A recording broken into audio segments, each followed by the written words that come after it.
Welcome back, everyone, to the mid-season episode of the Frosty Canucks podcast. I'm your host, Jason, along with Frosty. Krispy Kreme donuts. I'd like a Krispy Kreme donut, yeah. You cannot has. Why not? Because you cannot has. No donut for you.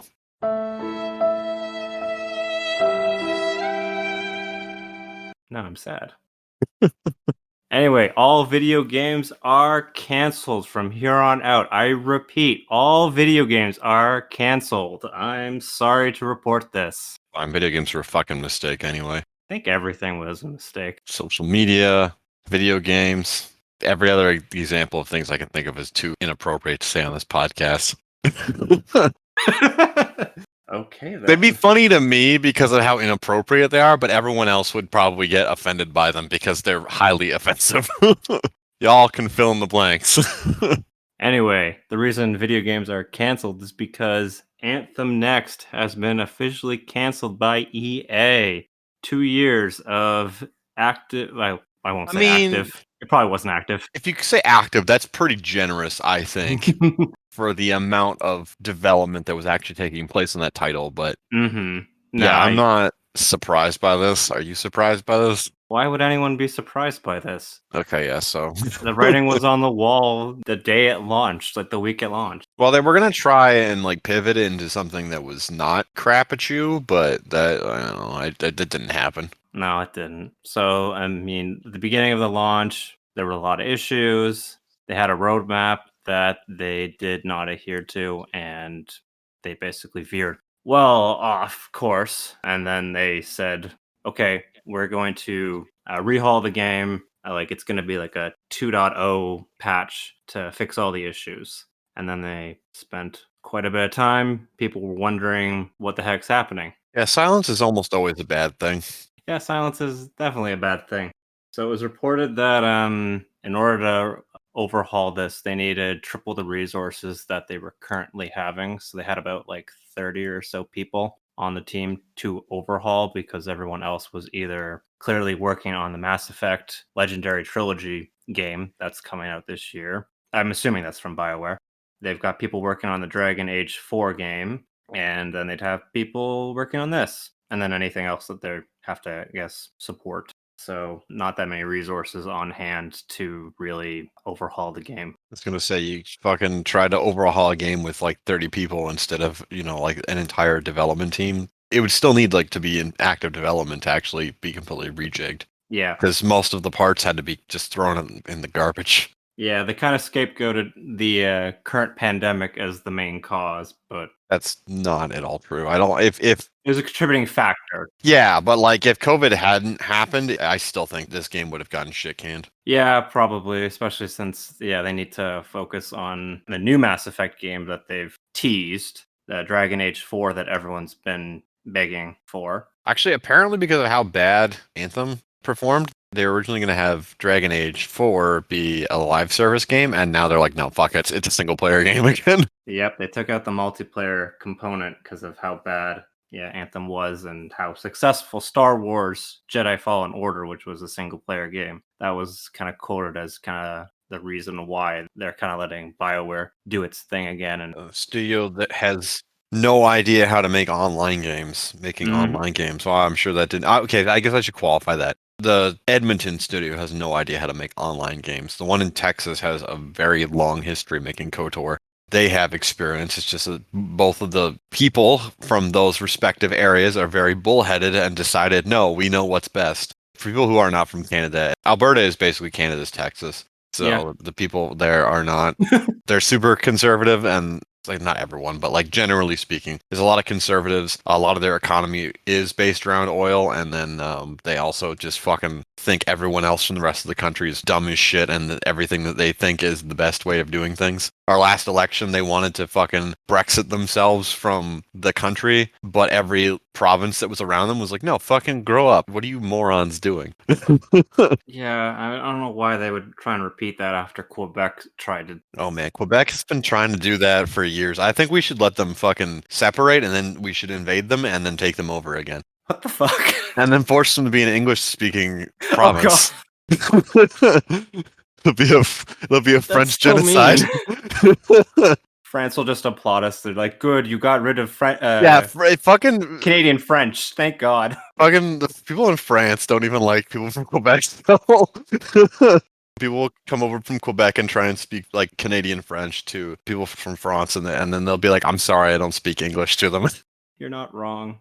Anyway, that's all I have to say about my like fucking genocidal ideas for Canada and Anthem. Do you have anything else to add about Anthem? I'm happy that my platinum's not getting touched with new DLC or extra trophies. I bought that game and sold it at the exact same price that I got it for. So Right, you played that fucking piece of shit. I played that fucking piece of shit, so I know how shitty it was. Yeah. Mind you, it was like the half year into its life cycle. So it is being still supported on life support at this point. Whatever the fuck that means from EA, the company that fucking replaces its games with new versions every year. Except Anthem. Anthem's dead. Yeah, except Anthem. Anthem's fucking dead. Yeah, no Anthem 2 from BioWare. God, can you even imagine? It's funny because Anthem does leave off on a cliffhanger due to it believing that it was going to be a live service and going to have like kind of the story content. That's a bold assumption. You had to think the developers knew that what they were putting out was garbage. They thought the BioWare magic was going to work its way. Fucking BioWare magic. Woo! Yeah, but sadly no. So that's it from Anthem. Yeah. What a game.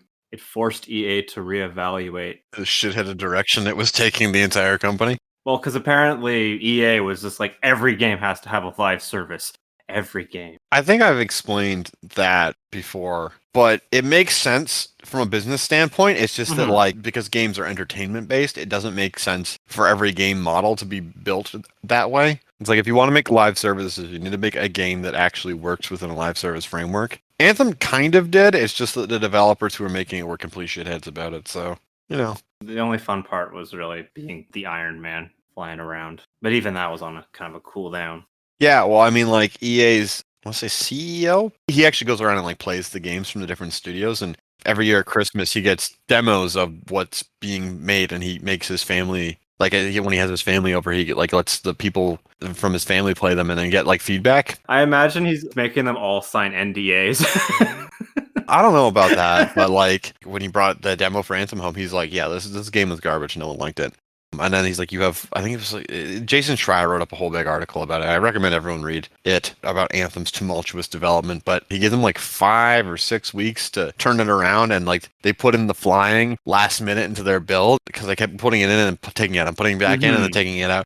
And then they put it in with the build that they let him play, and he's like, "This is fucking awesome." So then they left it in for the rest of the game. And I'm like, wow, that's, I don't know. We both work in IT, right? And I've been on some real shithead projects before, but like, I have never been on a project that was that poorly managed where there's like a component that keeps getting taken out and put it back in, and taken out and put it back in, and taken out and put it back in, and it only like finally gets decided on when like one person who's really, really important says, "Wow, this is awesome." That has never happened. There's always been at least some kind of direction and some clarity in like what we're working towards. Well, I can say that I've had a project like that, and yeah, it is what's the most polite no shit. Never mind. Fucking dog shit. Yeah, when I have like not 100% clear direction on some stuff, I get really pissy with people when I'm like, just make a fucking decision. But yeah, if you're just like on a ship that has no captain and you're just drifting astray, it's like, this is the worst shit in the world. Anyway, video games. Yeah, well, lots of video games got announced recently, actually. Well, kind of. I wish that was the case. So, Sony had recently a State of Play. Sony version of a Nintendo Direct. Yeah, their version, because they don't do E3 anymore. To say it was lackluster would be an understatement, because a lot of stuff that got previously announced or shown off was kind of re-shown, because enough times passed where like the development's changed quite a bit. For some strange reason, they started with Crash Bandicoot 4 and showing, oh, look, it's the PS5 version now, and you've got the 3D audio, the adaptive triggers, and faster loading times at 4K.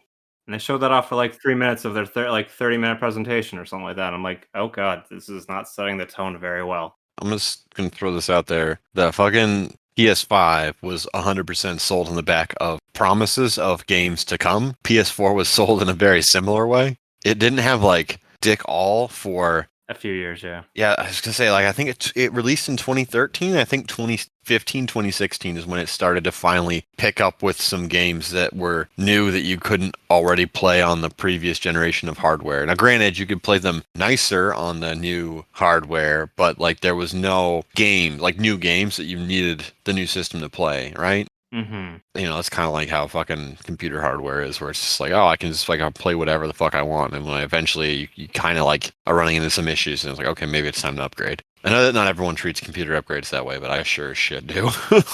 No, it's fine. It works. Yeah, but that's definitely why they're just showing off like a bunch of shit that people already have, and they're being like, this is why you should buy this console because we have nothing to show on it yet. They won't for I don't know, probably a couple years still. It's like most of Sony's studios already released, like they just finished releasing games, so they are either getting ramped up on their next projects or they're like midstream on their current projects. Yeah, I mean, a lot of what the PS5 is like, oh, look, you can play it's the backwards compatibility with just the PS4 games, or like Yeah, 99% of the PS4 games. yeah, And that helps. And they've actually done a few patches, like for you own the PS5 and you're playing the like God of War. There's a PS5 patch that like lets it actually run 60 fixes it. FPS. Yeah, either that or like it fixes some of the stability issues because some things weren't accounted for between the versions. Usually that's mostly for Sony owned games. Like not many of the third party, unless it's like a game that just came out, are really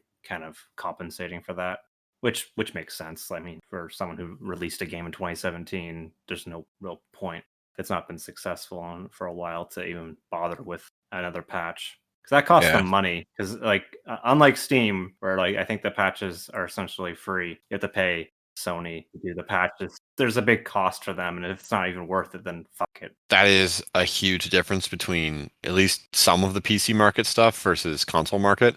Every single console manufacturer makes developers go through an approval process, which costs money. Sony and Microsoft's are kind of dumb. Nintendo's is extremely dumb. I'm not just bullying Nintendo here because I hate Nintendo. Nintendo's Get your bingo actually, cards out. yeah, get your bingo cards out. Actually, yeah, definitely get your bingo cards out. I'll be mentioning a few other things that you can cross off on your fucking bingo cards later. But the Nintendo one in particular has like a 15-day lead time. So like it can take between like 50 and 25 days for them to approve a patch. And if you have like a game-breaking bug, it can take like over 2 weeks before Nintendo will actually put the fucking patch out on their system, which is just the And dumbest shit in and the that's world. if they certify it, because they could still technically reject it and be like, Yeah, "No, there's something wrong with this. I see that you put in a Bitcoin miner." yeah. Um, So that's like a whole fucking thing. And that stipulation is only applied to like not Nintendo's internal teams. So Nintendo's games are the only ones that like get patched properly and quickly on their own systems. Everyone else's games are subject to like extreme wait times. Unless of course you're like big money game. I imagine Fortnite probably gets preferential treatment because it's the big cash cow game and it makes them a shitload of money. So they're like, oh yeah, we'll like approve your patches faster, which is like kind of true of everything. But yeah, I don't know. Nintendo's a real, like, really fucking useless in regard to that kind of process for patching. And as you said, it costs money for all three of the console manufacturers to put Mhm. patches out. Where on Steam, you fucking put out as many patches as you want. You put them out as often as you want. Doesn't cost you anything. Valve doesn't look at anything you're putting out there. It doesn't care. I remember one incident where Game Freak actually they put a game out on Steam like Tempo the Badass Elephant or something. It was on Yeah. it was on PS4 as well, I think. Yeah, on the Steam version it like launched and it didn't even have an executable file when it launched, so people were like downloading nothing and it being like, I don't understand why the game's not working. And it was like this for a few hours until they realized that and they they fucking patched in the game actually being in the game. That's crazy. Yeah, but it's like, all they had to do is see that like someone was like, "Hey, the game's not in the download when you download it." And they were like, "Oh shit." And they added it to the download and then like uploaded the version as like a patch. And then everyone who downloaded it from that point forward had like the thing and everyone who'd already downloaded it immediately got a thing that was like, "Oh, hey, there's an update available." So, which is the way it should be. You shouldn't fucking hamstring developers on when and how they can patch their fucking game. It's like a tool that a developer should always have available to them. I mean, there's sometimes when a developer just goes, "It's not financially viable for me to patch out this bug," and then they just give a workaround instead and say, "Sorry, I Yeah. didn't make enough money on this game. Here's the workaround for this game breaking bug." That's also why you see stuff like Stardew Valley. it gets all of its updates several weeks earlier on Steam, and all of the beta testing and stuff happens on Steam and only Steam. So they had like version 1.5 of Stardew, I think almost 2 months before the consoles got it. It was released onto Steam. People found bugs. Eric fixed the bugs and then rolled out patches continuously. And then when it was like kind of in a good stable state, then he put it through on the consoles for certification. And then they got the patch, however many weeks or months later. I think Hades did that as well, where Hades was like fucking like 5 or 6 minor versions ahead on Steam versus the Switch version. Because like on Steam, it can get updated immediately. All of like the new fixes were in that, and then like eventually when Supergiant had like enough of them, they kind of like bunched them all together into one big update and then pushed it out to the Switch. Yeah. Anyway, back to what they announced. We went on quite a side tangent. Yeah, sorry, that was a huge side tangent. I'm sorry.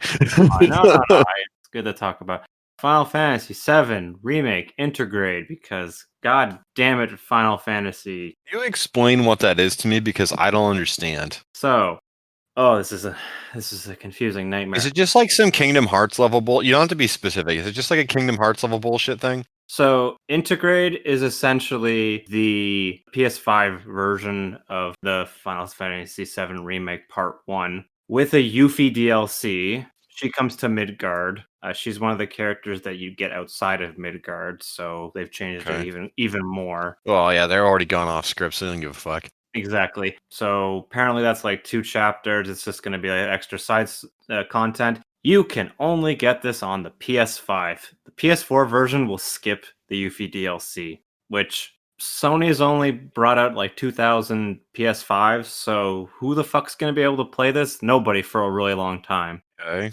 They announced that for March, the PS Plus collection had Final Fantasy VII Remake. Okay. But if you got that from the PS Plus, you cannot get the free upgrade to the Final Fantasy VII Remake for PS5. Square Enix is a dog shit company. Unlike if you have the physical version, or if you paid for the digital version, those I believe you both get free. Why the hell?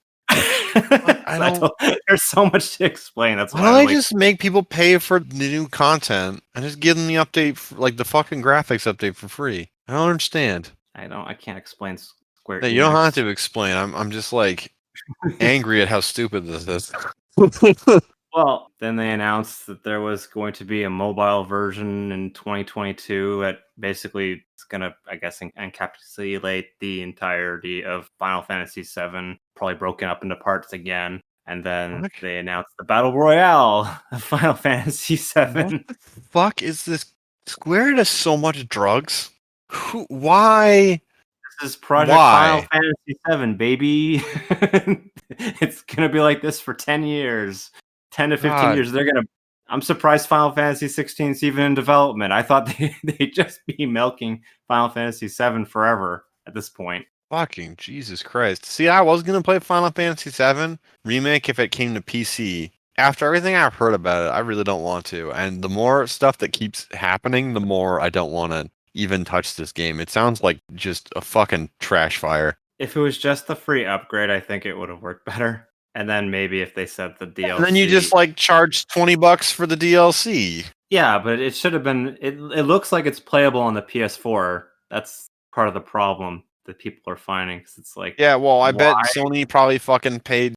Like, hey, can you give us some fucking ad space for this thing? And Sony was like, yes, but PS5. And they're like, okay, that's not uncommon. There's a lot of things that Capcom has worked exclusively with Microsoft on. Specifically because Microsoft would give them like advertising, so they didn't have to pay for the advertising. I think that's also why actually Capcom does that a lot, because they've released like fucking shit on Nintendo systems exclusively as well. So yeah, Capcom really likes offloading the advertising onto like a specific console manufacturer and then being like, all right, you pay for the advertising, we'll just put out the game. For examples, just look at the numerous games that have come out exclusively on one console and then later came to other consoles. Yeah, no kidding. Resident Evil 4, I think, was on the GameCube first before it was on everything else. Well, and like that new Monster Hunter Rise. Yeah, it's on the Switch before it's going to be on PC, which I think that was announced sometime between the last episode and this episode. I said Monster Hunter, everyone fucking mark your Frosty bingo cards.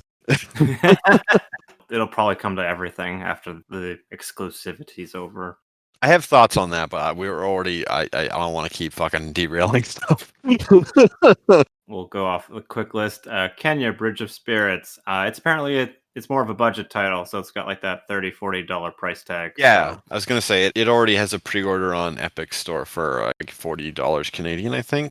Housemark showed off a little bit more of its Returnal game. It's a roguelike because when you die, you crash land back on the planet, and then the environment changes. That is a roguelike. Oddworld Soulstorm. It makes its way to PS5 and PS4 early April, and you'll get it free on PS Plus if you have a PS5 and not a PS4. Alrighty. The multiplayer dodgeball games Knockout City. It got a slightly better a much better trailer than it did at the Nintendo Direct, showing off some of the game mechanics. And it's priced at $20, so it's more of a budget title. Yeah, EA fucking hates putting out free-to-play games, and I always feel like when they put out these smaller multiplayer games that benefit from being free-to-play, because then people could just like download them and try them. It's like not the first time they've done that either, but I guess you could kind of get it for free if you already have EA Play, because they usually put them on there too, so. Yeah, if not like a little bit later, yeah. Finally, something new. That has two jokes because it's actually a new game, and fucking Craig has been dying over and over again in this recording. Yeah, we've been having some issues with our fucking recording software to the point where it's like, hey, maybe we should actually switch over to both of us recording a local file, and then just I'll send mine over to Jason for editing afterwards.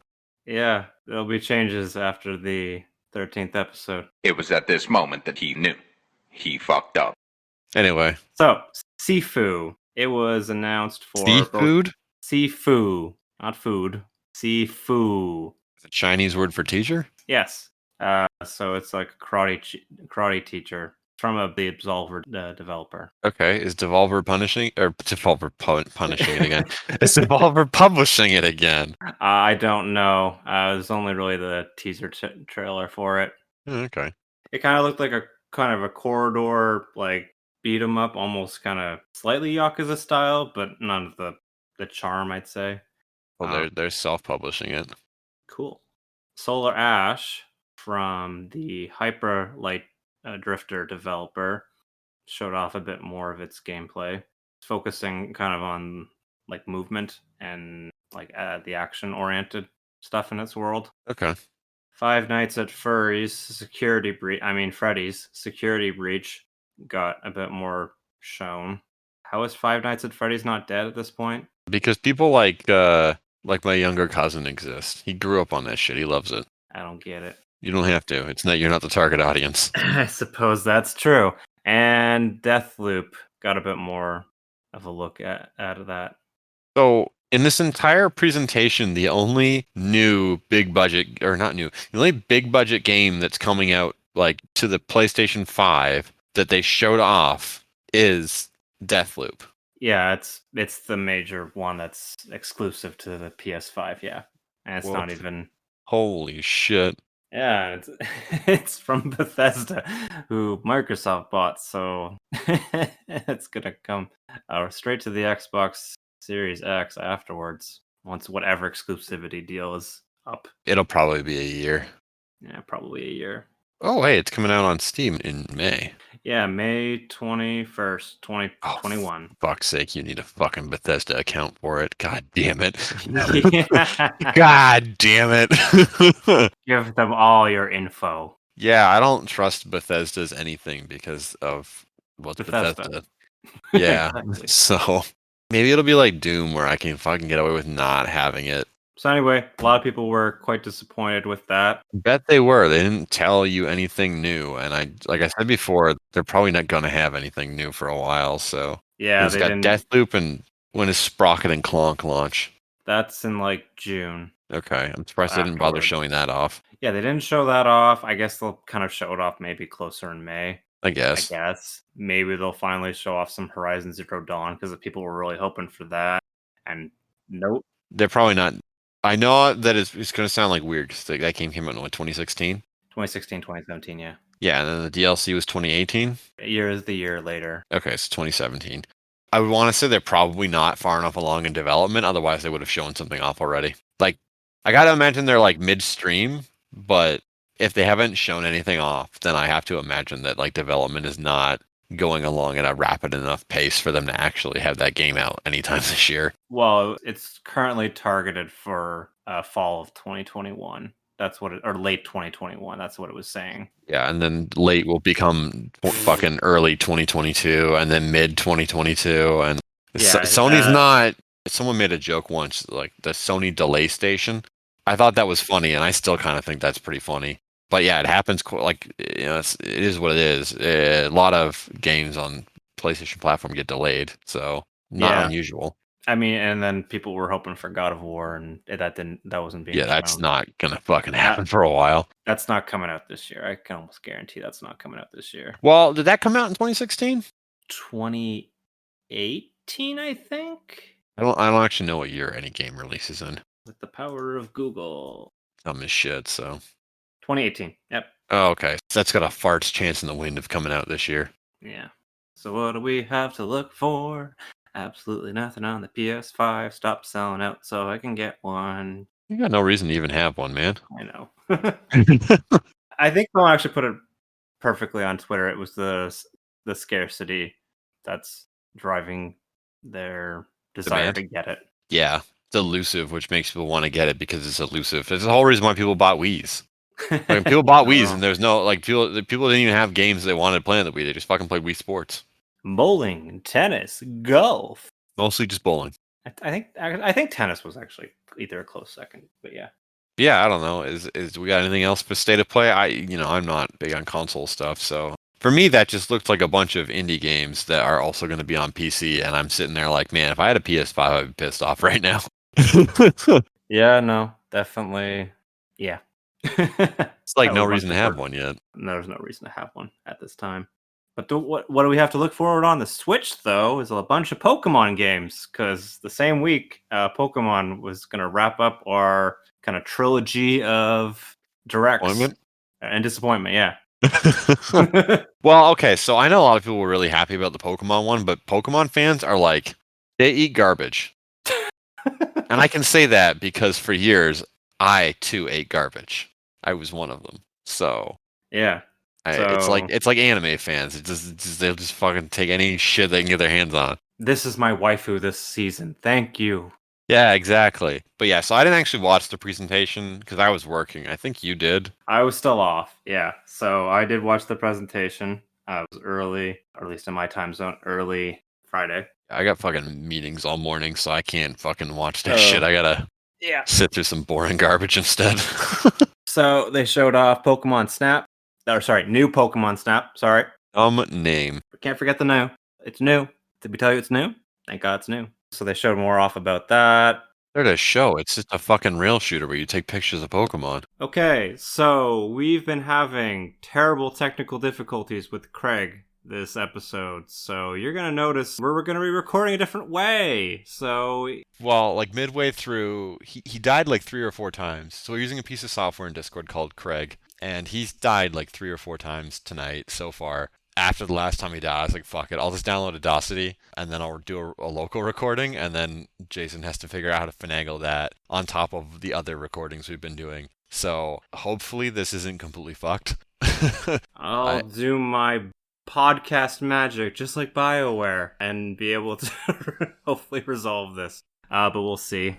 And I also don't know about like the sound levels on my side because I quite literally did not tweak anything. I'm looking at it now and I'm loud as shit.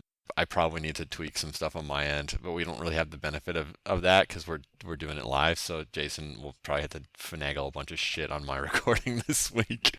We'll do it live. Fuck it. Yeah. I think you made a joke about the fact in the previous recording that what gameplay to show. It's just on. Yeah, it's just an on-rail shooter. So I was like, what the fuck did they even what new shit did they even need to show off? They showed off, and then we talked about how there was a fucking apple that they're not calling an apple. Yeah, I'll mention one more thing because that was a weird tangent. They've got this glow thing that if you throw it at them, the Pokemon lights up. So during the night, then that's cool. You get different. So, yeah, I should have actually mentioned that. I'm not going to thank Craig for fucking up, because... Well, whatever. Don't fucking thank that degenerate piece of software. He can no longer hurt us. Yeah, he can no longer hurt us. We banned him from the server. Anyway, so then after that, they showed off the great Sinnoh remake. Yeah, they look like a fucking mobile game. Yeah, it really did. So, yeah. It's apparently a 1-to-1 remake, which is very bad. Platinum is demonstrably way better than Diamond and Pearl for a number of mechanical reasons. Mechanical and design reasons.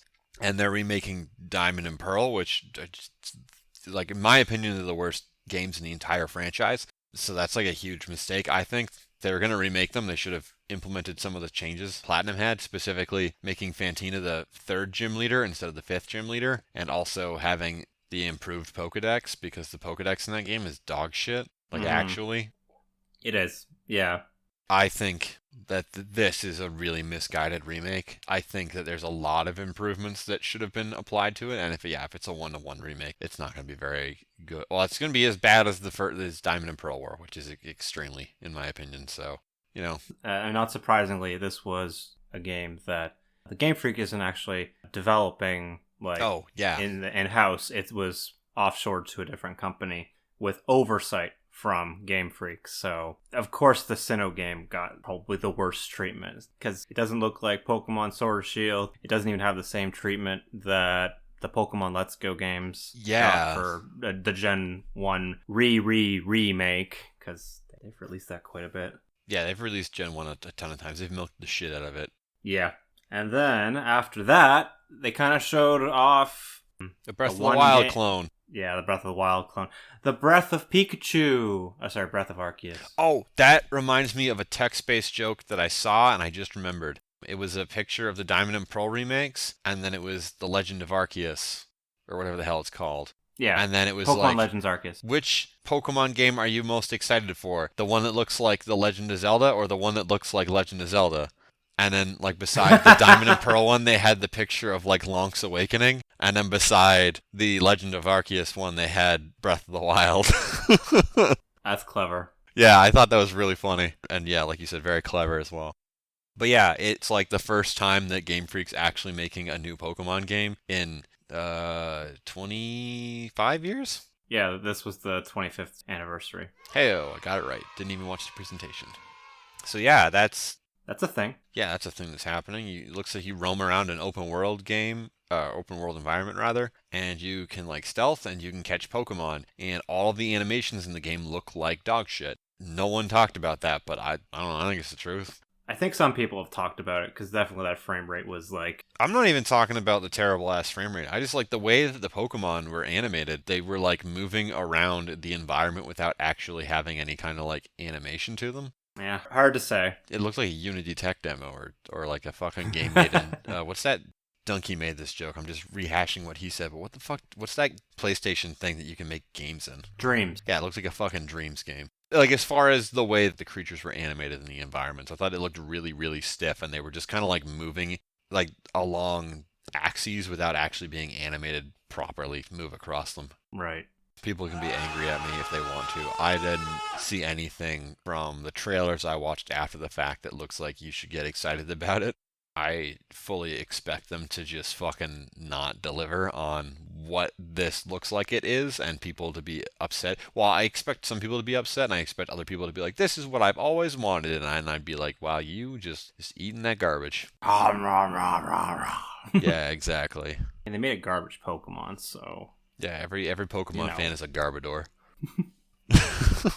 So, Pokemon wrapped up, and that ended the trilogy of disappointment with Nintendo Direct, State of Play, and that Pokemon Direct. So, yeah. What a time to be alive. Yeah, what a time to be alive indeed. I think that the fact that people are not in the office in person means that, like, development, there's a lot less pressure to crunch, which is why a bunch of games are being, like, pushed back. It's because people aren't being, like, worked like a bunch of fucking, like, slave labor mules, to actually get... Yeah, I guess mules is probably a more appropriate thing to say.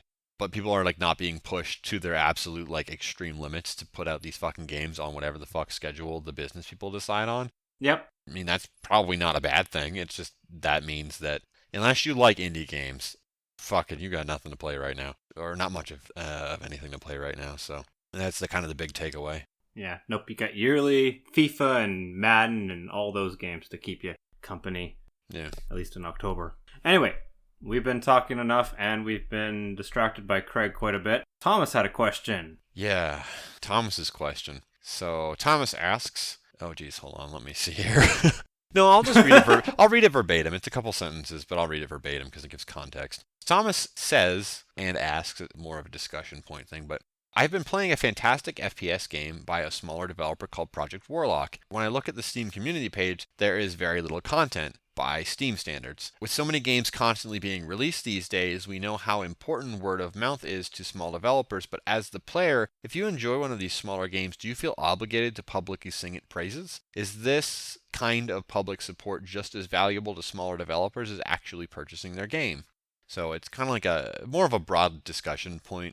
But yeah, do you feel obligated to sing praises to small games that you really enjoy? And how valuable do you think that is versus just purchasing the game? I would say I don't feel obligated because, I mean, when you're buying a game, a service product, and you never have to feel obligated to, sing its praises. Mm-hmm. At least in my opinion. If a game does kind of get to that level, though, I will kind of do word of mouth, like my friends, family, coworkers, etc. I wasn't much of a person who liked to use social media. Like, I got Facebook when I was in early university because my parents were like, "You can't use that Facebook, it's bad for you." And then I got it in university because they're like, "Well, we can't control you anymore." That's and hilarious. I didn't really understand the hubbub about it in high school maybe it's just because I got to disconnect from it for so long. Yeah. I never understood it. I didn't have Facebook until college either. And I only signed up for it because I had a summer job where I met a bunch of people, and the only way I could keep in contact with them was through Facebook. So I was like, well, I guess I need this fucking piece of shit now. I don't even use it that much anymore. Yeah, I mean, now it's either Discord or Twitter. Yeah, I only use Twitter because of my fucking blog, and I actually like Discord. A Skype replacement. It does a few things a little bit better than Skype does, and it's not as bloated. It also doesn't have ads inside of it, which is nice. Yet. Well, if they put ads in, I'll probably figure out how to... now give you ads. Yeah. Well, I figured out how to get rid of the ads in Skype. If you go into Windows, or your Internet Explorer, you could actually blacklist the IP that the ads came from, and then they wouldn't come up in Skype anymore. It'd just be an empty white box where the ad was supposed to be, which is hilarious. But yeah, anyway, getting back to the question. Yeah. No, I don't feel obligated, but I definitely will do word of mouth if it's a game that I really, really like. What about you? I have a fucking blog. What do you think the answer for me is? I started that blog primarily because I felt like a lot of games that were great, that were really small, weren't getting any attention from anyone. And I said, I want to fucking shout about it at people. And did it work? That's part of... No, not really. So that's part of the reason why I started the blog. So when I play a game that I think is really good, I want people to know that I think this game is really good, because if they have never heard of it, it might be something they would enjoy. I want them to know about it, because there's like a lot of games that come out on Steam that aren't necessarily like the best thing you're ever going to play, right? Like for every Hades that comes out that everyone fucking knows about, there's like 100 games that are like not of the same level of quality, but they're like good games. They're not crap tier games. They're like enjoyable. They're just more niche products that you might not have even heard of before. I even have trouble finding those games too, right? So I think it's very important and very valuable for people who find these like really niche, really small games to be like, hey, here's this game that does these very specific things really well. And if you like these very specific things, you will really like this game, because you might not fucking find that shit on your own.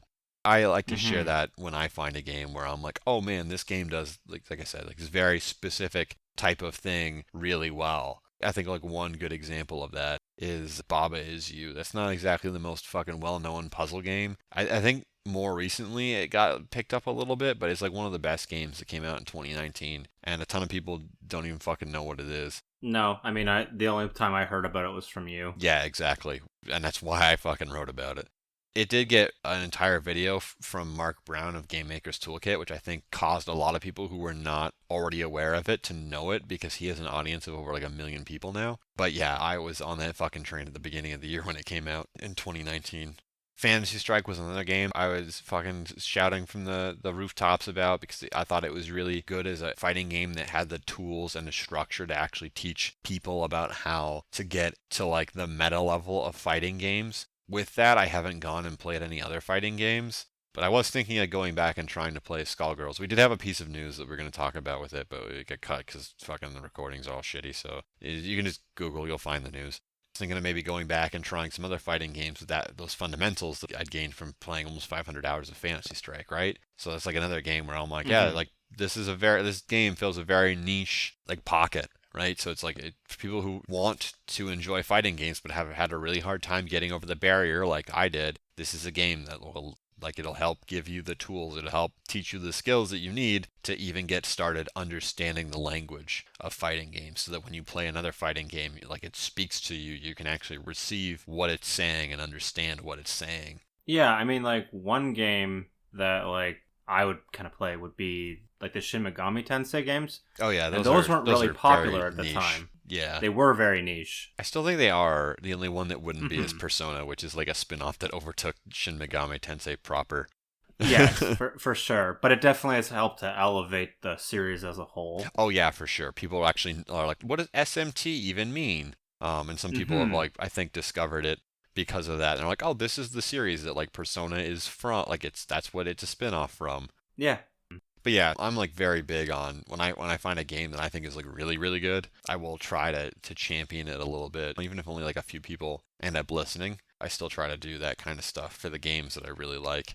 As for how important I think it is, it depends. For some games, it's not as important. It's like a nice to have kind of thing. So like for Babbage, you know, it's a nice to have kind of thing. It's a single player game. It has a set price. It's not dependent on other people, and that's me foreshadowing what I'm going to lead into with my next point. But like, so it's not like a huge deal if a lot of people play it, or if not, if it doesn't really catch on. If it doesn't really catch on, it's like, okay, well, this, people maybe weren't as interested in this product, whatever. But I had fun like the developer could say, like, I had fun making it. For Fantasy Strike, it mattered a whole lot. That's a fucking online game. Telling other people about it and getting a bigger player base is absolutely 100% like more valuable than buying the fucking game. So much so that when it like launched into free to play, the developers are like, please go tell your friends to try this game now that it's free, and it doesn't cost them anything to fucking download the game and try it. It's really like a context-based thing, right? Where it's like, okay, if it's an online game, then I think it's a lot more valuable because, a lot of the time online games will take off because of word of the mouth kind of stuff. Where, for maybe like a single player offline game, probably still helpful, but like I wouldn't say it's as essential. Yeah, I would agree with that, because there's been some times where developers have kind of sent out like the codes for the games out to like popular streamers. Oh yeah, for like, sure. So influencers, what they're called. And even though they show it off on their channel, like even if it's like someone who has like millions of subscribers, even hundreds of thousands, it depends on the type of game whether that will work to help kind of elevate the sales. And sometimes it just doesn't work at all. Like I remember, I think it was like Jacksepticeye, he played this game and then the developer kind of cried afterwards going, I didn't get nearly as many sales as I wanted by having him like show it off. He had got like 3 million views off of it, and I got like 30 sales at most. Yeah, I forget what game that was, but I remember that article. That developer was really fucking salty about how like small the conversion rate was on Jack's, the views versus how many sales they could potentially attribute to that video. I don't remember what fuck game. Hold on, can we Google I don't that? remember the game. I just remember, that's old ass that news. article. But let's see here. Dev complains. Oh, there we go. Jacksepticeye. Here we go, Jack. It's okay if you don't find it. Yeah, I can't fucking find it. Don't worry about it. Google has brought up the video for Game Dev Tycoon.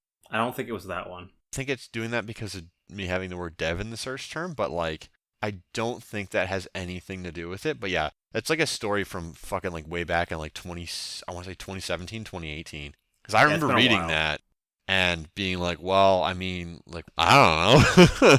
Yeah, I mean, if not enough people think your game looks good, then even... If a game looks more fun to watch than it is to play, like Goat Simulator was like that. Goat Simulator is not a fun game to play.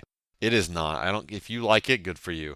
I think it's a dog shit game to play, but it is hilarious to watch certain people fucking play that game.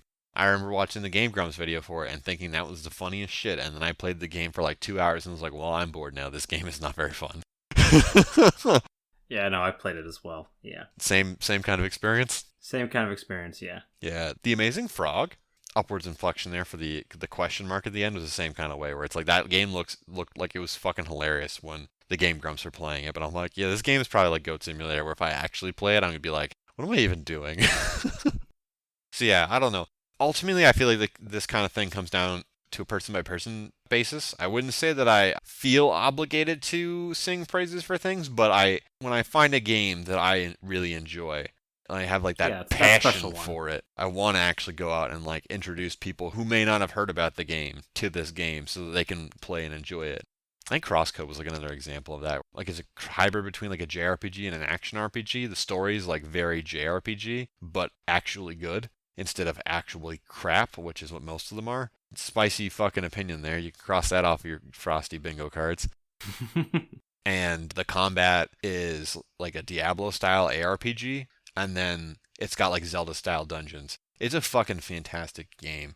I think that way more people need to play that fucking game. Like, if you like good JRPGs, play fucking Crosscode. If you like Zelda-style games, play Crosscode. Like, it's a fucking awesome game. It blends so many excellent elements from other games seamlessly together and just makes this fucking fantastic product. I mean, they even just released, like, the final content update onto Steam, which has, like, the true post-epilogue story finisher thing, which I've been waiting like 3 years to actually see. So I think I might end up replaying that game sometime this year so that I can experience the whole story again and then finally see the epilogue to the story. Cool. Yeah, that's something I like that was just came up in my fucking like Steam newsfeed this morning, and I was like, oh shit. Yeah, that's definitely something that I want to check out. But yeah, that'll be coming to consoles at some point, I assume, in the future. We were talking about how patching works differently on PC and console earlier in the podcast, but I think it's a great game. I think more people should play it. So yeah, no, I agree. I think that me and other people screaming about how it's a good game within reason can be helpful for small developers. I think that like there's a threshold when you go from being like helpful to obnoxious. I saw that with Fantasy Strike. Some people got very obnoxious with how they were trying to like push the game to people, and I'm like, well, these people are just going to not play the game out of spite now. Portal, yeah. Undertale, fucking Persona, those games all have fan bases, I would say, that can err on the side of obnoxiousness. Yeah, I'd agree. You know, that's like, I can see some people just not wanting to play those games just because they're like, ah, fuck these people. Do you have any more thoughts on this? Nope. Okay. Between the news we had and Craig fucking up a million times, we had another viewer question. Thank you, Maz, for submitting it. We'll get to it next week. Yeah, we had sorry. so many fucking stupid things happen this week. I don't even know how long this podcast is going to be or what it's even going to sound like. So, yeah. We're going to move on to the games we've been playing. We'll do the question that Mass has next week, which is a great question as well. It also has some funny, goofy shit in it, but... Yeah, no, it's funny. So, I've been trying to finish up a few articles for the blog, and when I am writing about games, I try not to play new games because I don't want to overwrite the ideas I have about the games that I wanted to write about. So because of that, I haven't really been playing a lot of stuff. I did delve more into Hitman 2. Had I played the Columbia level on the last podcast, or had I just played Miami? Miami. Okay, so I played the Columbia level, Santa Fortuna, and I played some of Mumbai. Last weekend was a bit of a shit show, so I didn't get to put as much time into Mumbai as I would have liked. I would say only about like halfway through my exploration of Mumbai. I'm still having a lot of fun with it. I recently watched a video by Adam Millard about all like Hitman 1, 2, and 3, where he talks about how great those games are, and one of the parts in his video describes how the levels are laid out using IO Interactive's terms for them. So they will call levels either snail houses, because apparently they're shaped like a snail shell. Those are like the more open ones where the targets roam. And then there's fortresses, which are the ones where you have to like infiltrate them and the target's usually like barricaded in. I guess one of the things he says is like the best levels are the ones that are like a healthy balance between being a snail house and being a fortress. And I would agree. Miami is like the best level I've played so far in Hitman 2, and it's Like the one half of the racetrack where Sierra roams around is a snail house, and then where Robert is located is a fortress. So you get like both types of those like level designs. With Columbia, it's just 3 fortresses that are separated by not a lot in between. So I didn't like Columbia as much. And then Mumbai is more of like it's got a lot more of the snail house kind of thing going on with the one target and then like the 2 other targets. Like the one's kind of like a little bit of a roamer, but he's still like kind of in his like a bit of a fortress, but it's not super hard to get into because there's a ton of different pathways you can take up to him. And then the other one is just like not in a super heavily guarded fortress type area, so I like that a lot better. So I definitely, after having heard that and thinking about what kind of like levels I enjoy the most in Hitman, I definitely seem to like the ones that are more trending towards like the snail house design where the targets roam around and aren't super heavily guarded. I'm not big on when I have to infiltrate an area and like take out a target when they're like being guarded by like a million people. That's probably why I didn't enjoy Santa Fortuna that much. Whenever I wasn't in the areas where the targets actually are, I was just like running around. So it's just like, oh, this is fun. Like it's like, Yeah. I didn't like that level as much just because it felt like it was just like you're just flip flopping between 2 extremes where you're just like, okay, you're out in the open and nobody cares what you're dressed as or what you're doing. And then when you're like in their enclosed areas, suddenly it's like everyone, anytime you like fart, everyone like looks at you and is like, you're not supposed to be here. So I mean, probably the better parts of like the fortress-like levels would be the ones that are really condensed. Yeah, or like have like the like multi layers in them, right? Mumbai and the Spanish location, they're really fucking big. Well, Mumbai seems really big, but like once you get a feel for it, it's not very big. It's just like a lot of the level just looks really similar, which is like its own problem. I like Mumbai better than Columbia so far, but I still feel like Miami is leagues ahead of both of those levels. So it's very unfortunate that the best level in the game so far was basically right at the beginning of the experience. So everything that has come after that just looks worse by comparison. I hope that, because I have levels 5 and 6, and then like I bought the gold edition because you said to get the gold edition. Mm-hmm. There's like a 7 and 8. So I have 4 levels to go I don't know anything about yet to go through. I hope that there's a level, at least a level or 2 that are like kind of in the same vein as Miami. Hopefully one that is close to. I've heard that Miami's the best level in the game, so yeah, I think Miami's the best level in the game, but I at least really like the neighborhood level. okay. It's in the US, I think. Okay. But and yeah, then there's it's a good lighthouse level with the storm that you talked about in our Game of the Year episode. Yeah, that's in the there resort location. Yeah, that's more of, I'd say it's because there's 3 targets. It's 2 parts snail house and then 1 fortress. Okay, I could dig that. It's like I'm not opposed to the fortresses. I think that would be the comparison. Yeah. Yeah, I'm not opposed to the design. I just don't like when it's like the only thing that's used in the level and then it's separated by a bunch of fucking nothing. The Columbia level is. There's just like a lot of nothing between the 3 fortresses, which sucks. Mm-hmm. It's not like the worst thing in the world. It was still fun to play through. It just wasn't as fun as Miami, right? Which is, we just said it's probably the best level in the game. Yeah. That's really the big thing I've been sinking more time into. For your Frosty bingo cards, I also popped into Slay the Spire briefly and played a number of runs in that. I had fun with it.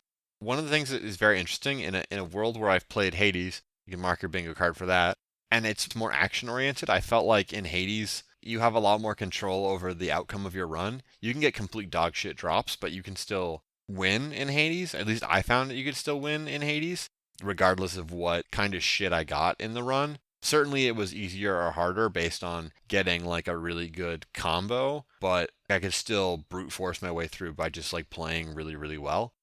In Slay the Spire, if you don't draft a good like wombo combo in your deck, then at least in the higher ascension levels, you lose.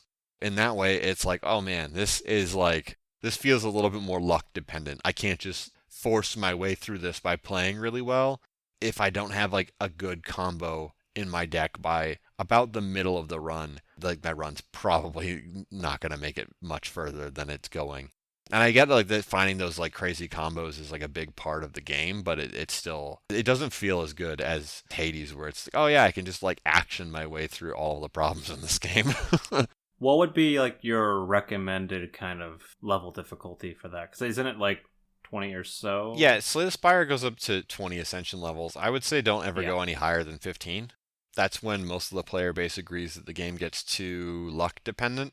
Honestly, I think it depends on the player, because like some people can play, like Jet from In Third Person. I know he's played that game as much as I have, really, and he's never, I don't think, really ever delved into the Ascension levels, so he just enjoys playing it on its default difficulty. And I'm a bit sweatier than he is, so I've played it up to Ascension. Like for me, my sweet spot is like around Ascension 6 to 10, somewhere in there, depending on the character.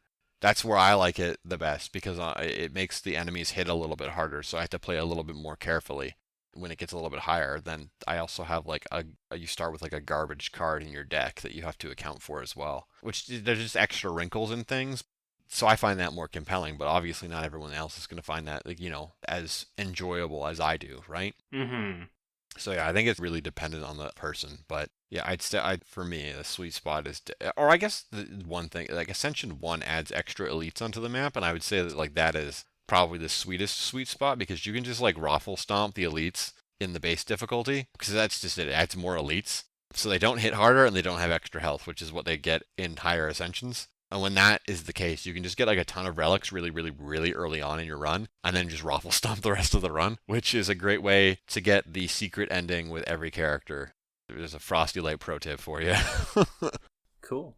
I also have been playing a little bit of Monster Hunter in preparation for a couple of collaboration type streaming things, but that's just promised you wouldn't talk about Monster Hunter anymore, you liar. I already mentioned Rise, so but yeah, that's as much as I'm going to say about that. I've just been practicing to make sure my skills are sharpened up for those two streaming collab things I'm going to be working on in the coming weeks and / or months. So that sounds cool. I'm really excited about it. One is like a single session where I play the game with Pete from later levels and hopefully teach him a little bit about it. If he likes it enough, he might continue playing it.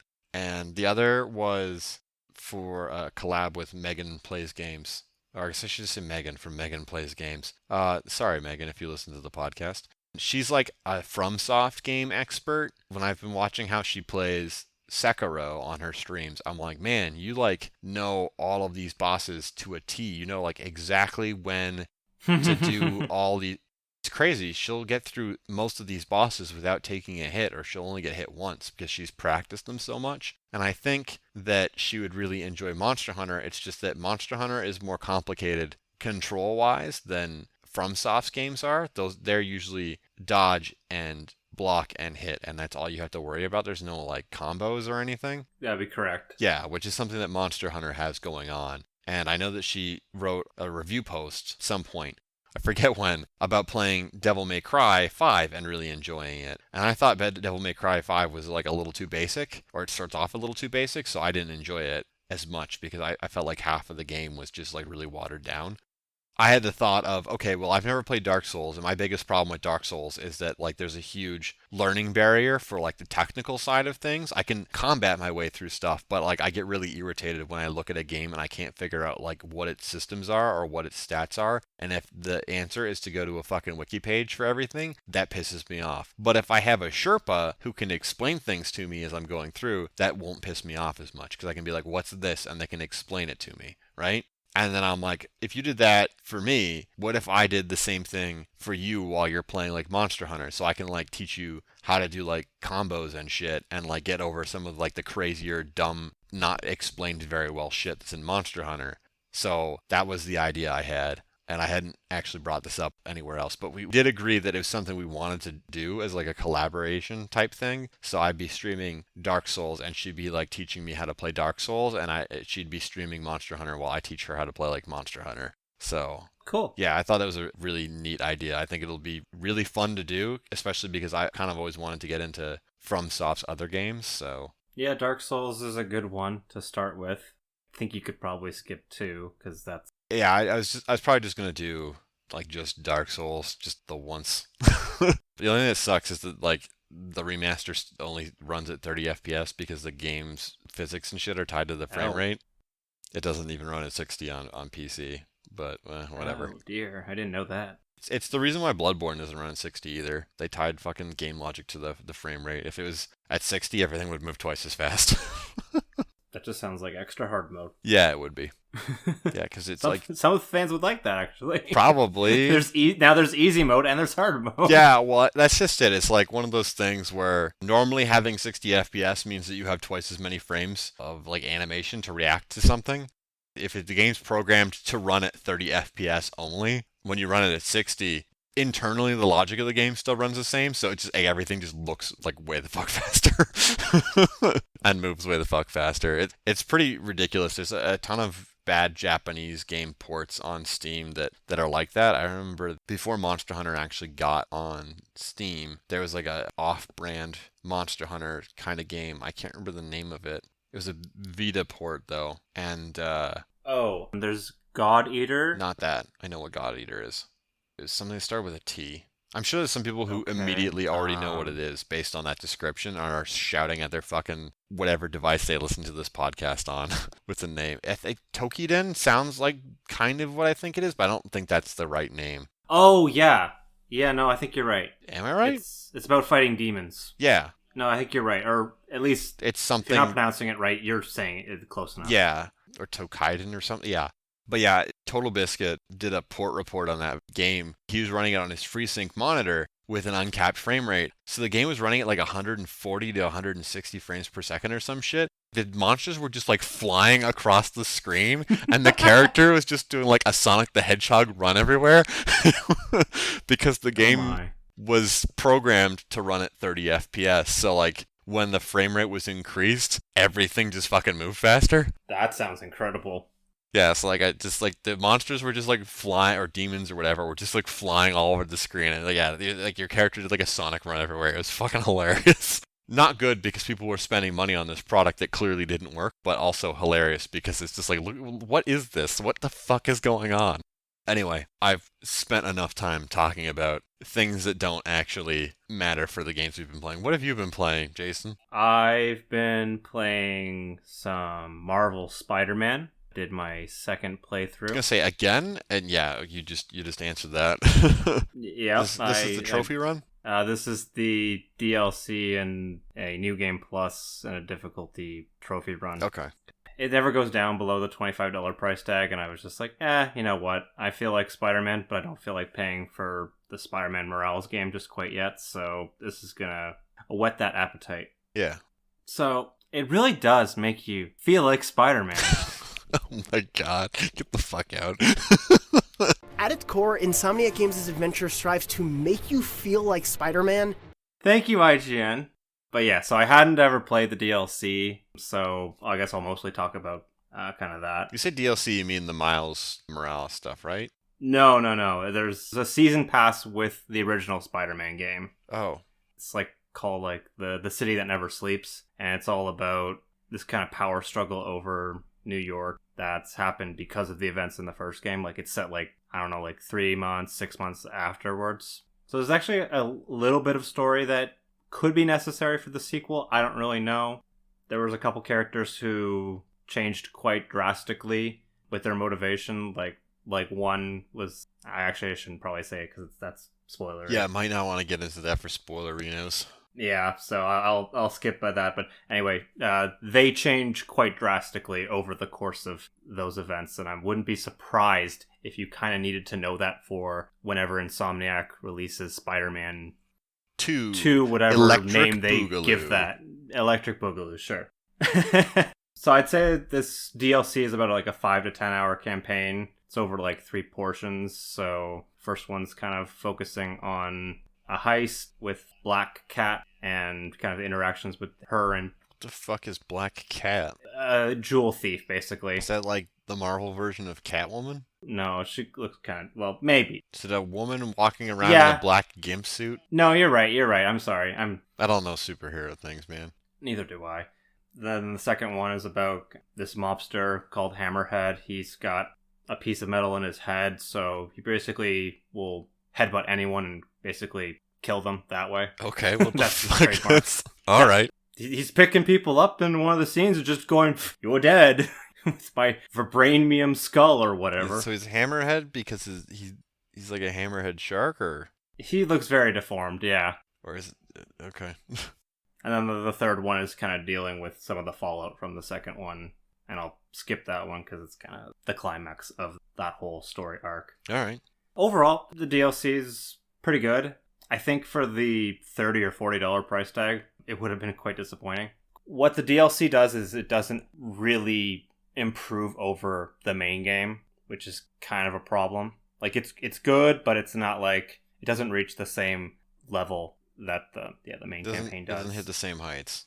Yeah, it doesn't say the same heights, doesn't hit the same story beats. And I guess you really... It's harder to do that with, I guess, the way they kind of episodically released it in chunks. Okay. But whatever. And then I played an ultimate difficulty playthrough, but I already had my character like fully maxed out, so it was pretty easy. So Yeah, I guess it makes sense.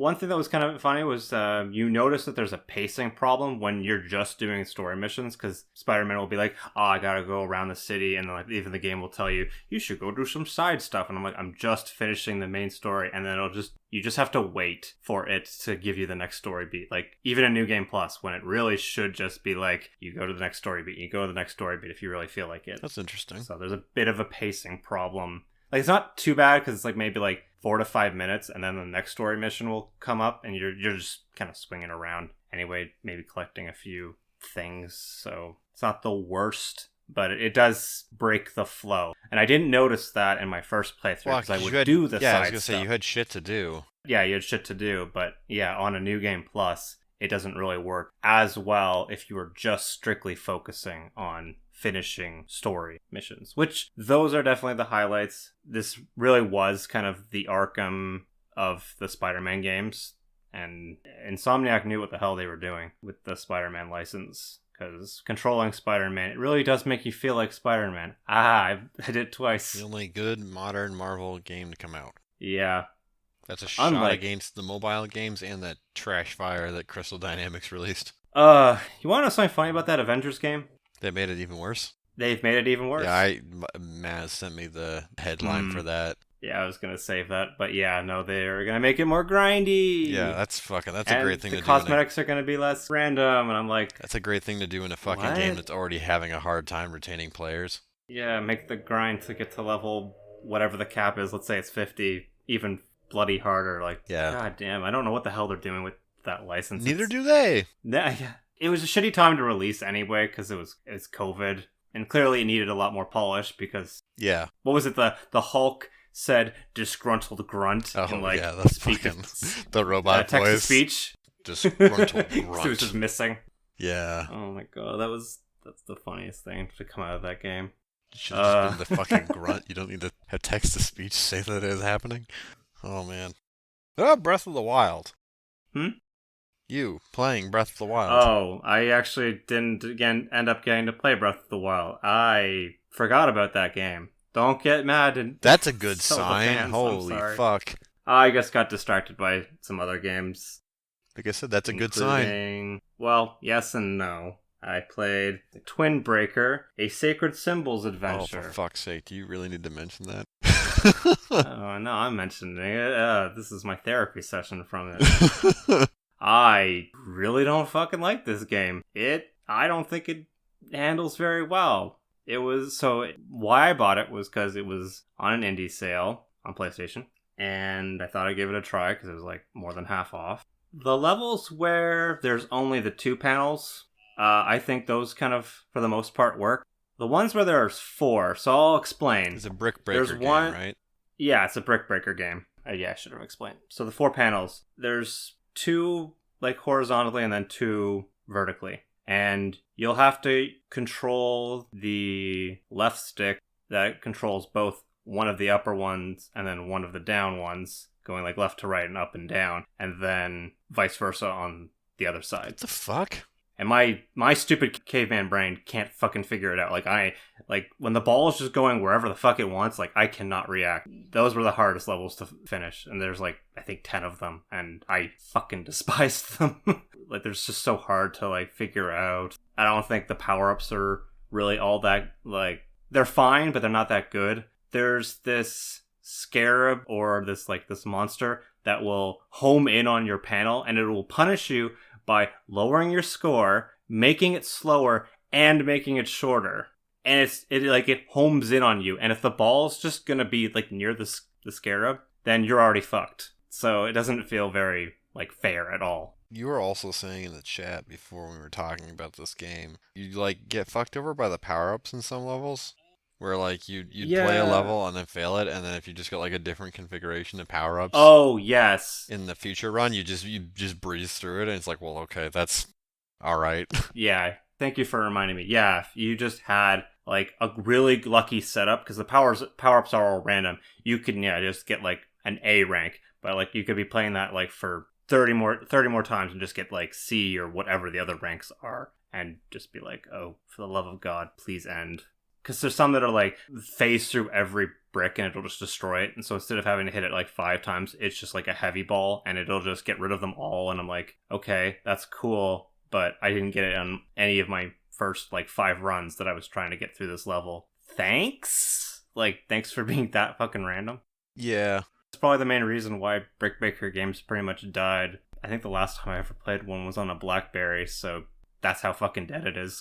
Well, so whenever there's randomness in a game, if the player has a meaningful way to interact with it, then it won't be upsetting for them, right? But whenever they don't, then it's like really annoying. Mm-hmm. So like if something is random, but then the player has time to like respond to it in a meaningful way, it won't be frustrating. Or if there's like things that are telegraphed enough to where it doesn't feel like they're super random, then that tends to not piss people off either.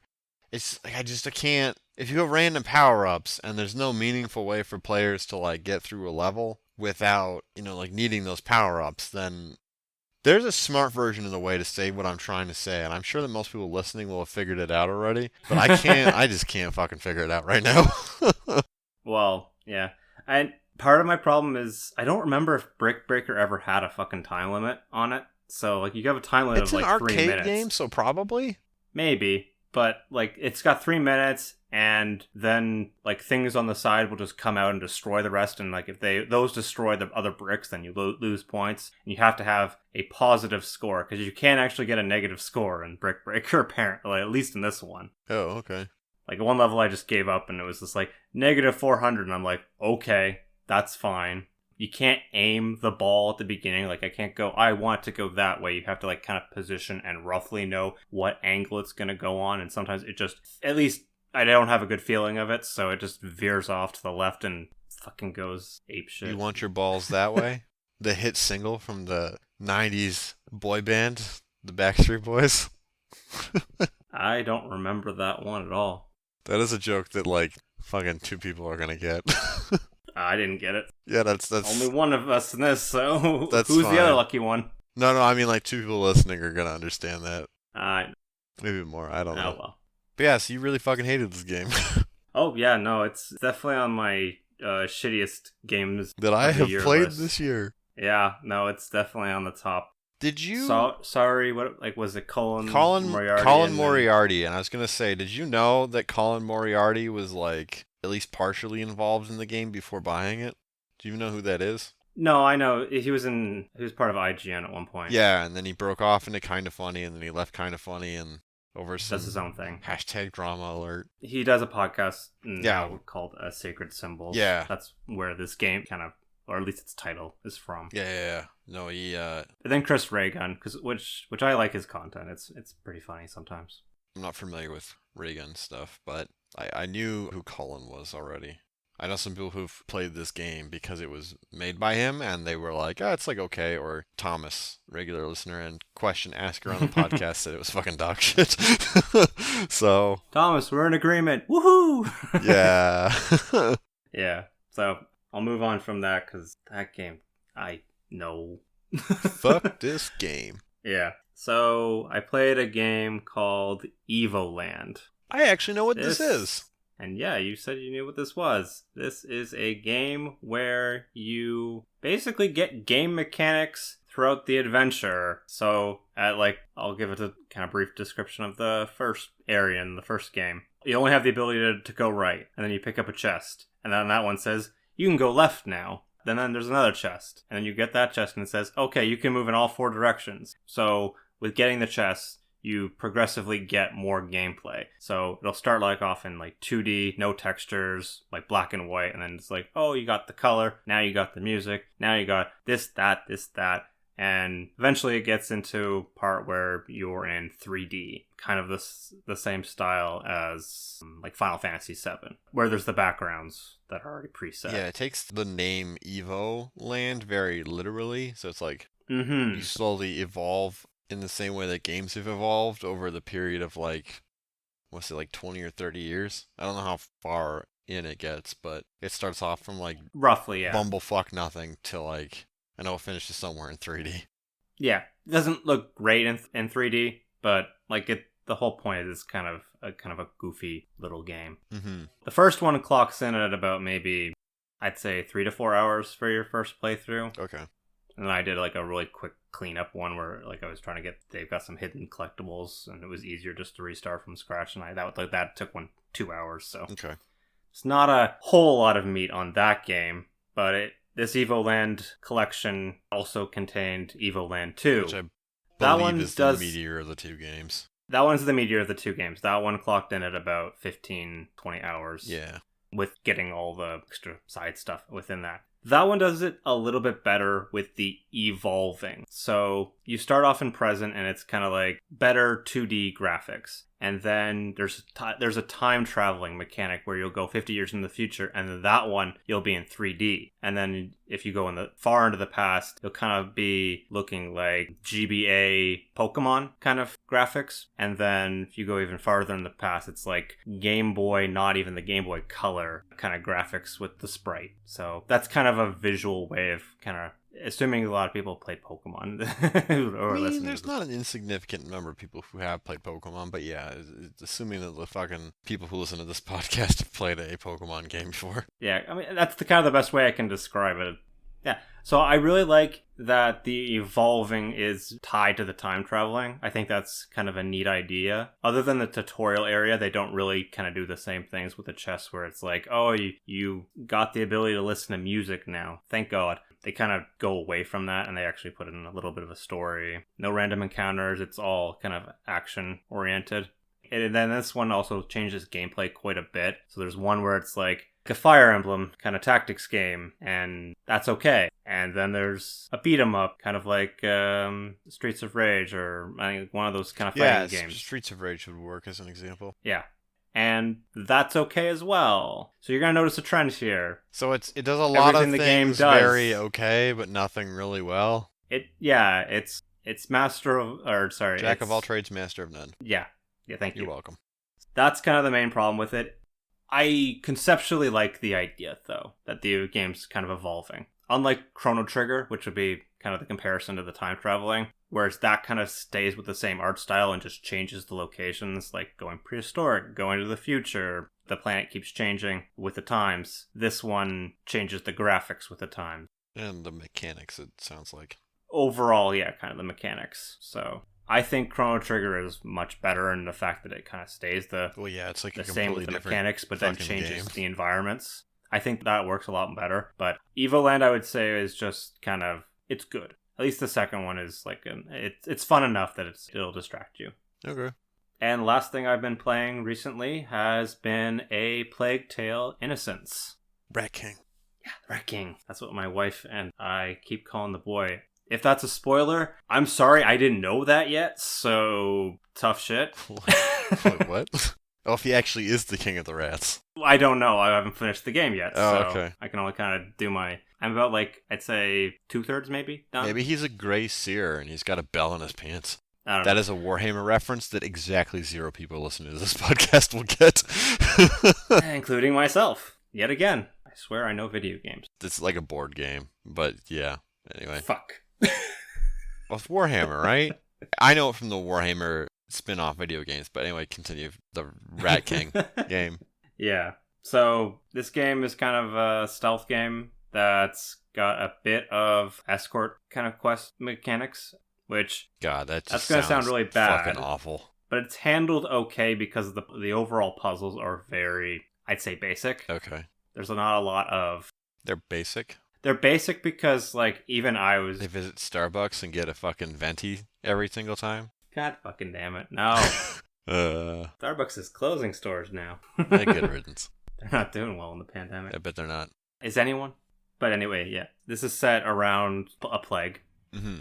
Hence in the tale, a plague tale. And the characters are basically kind of just surviving. Honestly, this is more about, like, a band of children basically surviving in a plague. And the plague is quite different from what we know, where the rats are just fucking apeshit scary. They're probably the most terrifying part about the game. I like Dishonored style rats. They don't give a fuck. Yeah, they're Dishonored style rats. Yeah, they do not give a fuck.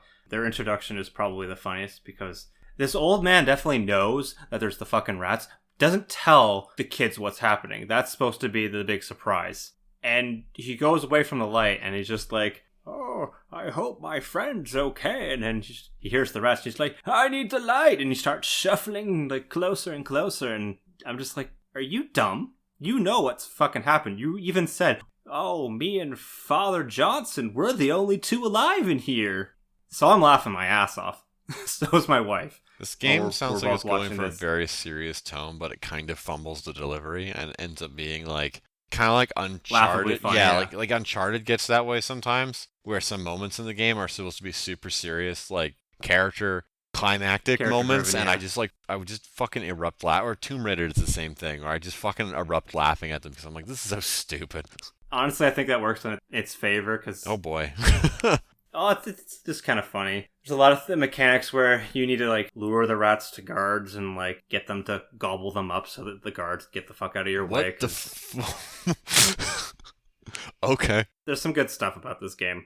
There's enough mechanics in this that, like, and you're steadily getting some more upgrades throughout the story where you can either fight off the rats or you can fight off the guards a bit better. Either it's really easy or I'm just really good with my resource management, so I'm not ever running into problems where I'm, like, out of shit. It's probably really easy.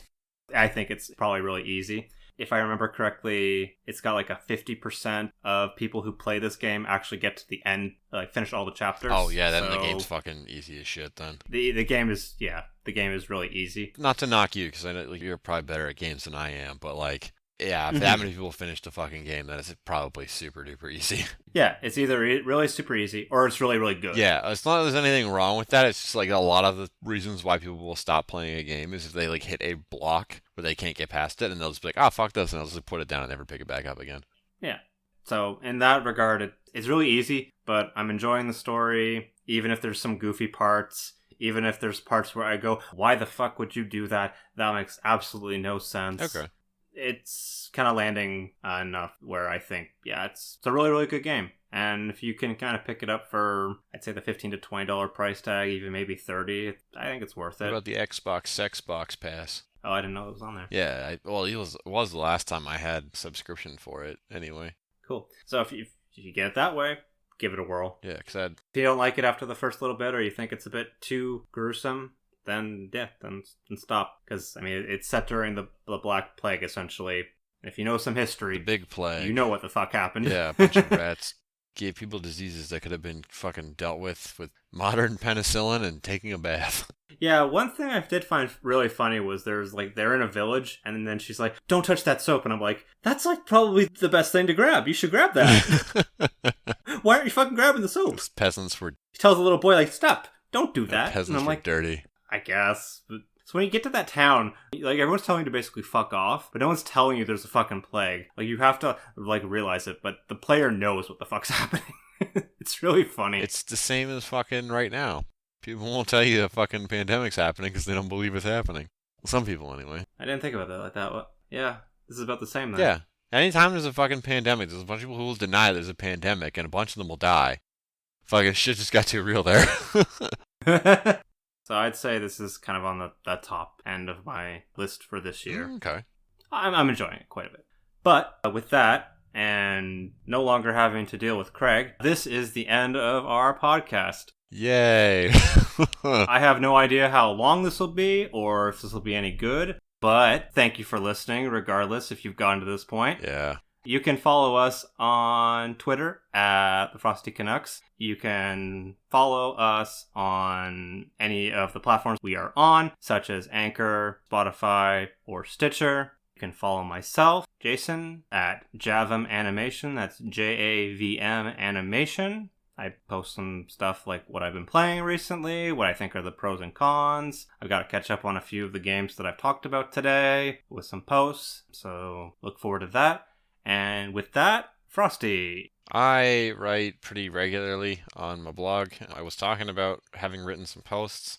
I got a big one about Hitman coming out. It should be live by the time you are able to listen to this podcast. It is easily the longest thing I have written in a really long time. I think it's pretty good. It came together pretty well. I still have to edit it at the time of recording, but by the time this goes out, it should be available to read. So go read that, as well as any of the other stuff that's on my blog at frostylite.ca. If you want to get updates on all the shit I am doing, you can follow me at frostylite on Twitter. If you just want to see my art stuff, you can follow me at frostylite on Instagram. I am currently doing some deep dives into improving specific things in my art stuff, so there might be some posts on Instagram over the next few weeks showing somewhat different style of art. I don't think it's too different from what I normally do, but it's also... there's a bunch of things I've changed around based on things I wasn't happy about in my art. And that will likely be present in the posts that go up in the next several weeks. And then I guess the final thing is Twitch. I stream every Friday at 4 p.m. Eastern Time for a couple of hours. Usually art, sometimes video games. So stop by and chat. It's always a pleasure to speak with the different people who show up to that. I think that's everything. Thank you all for listening to the 13th episode of the Frosty Canucks. This has been... fucking shit show. A fucking shit show. Thank you for listening, and stay frosty.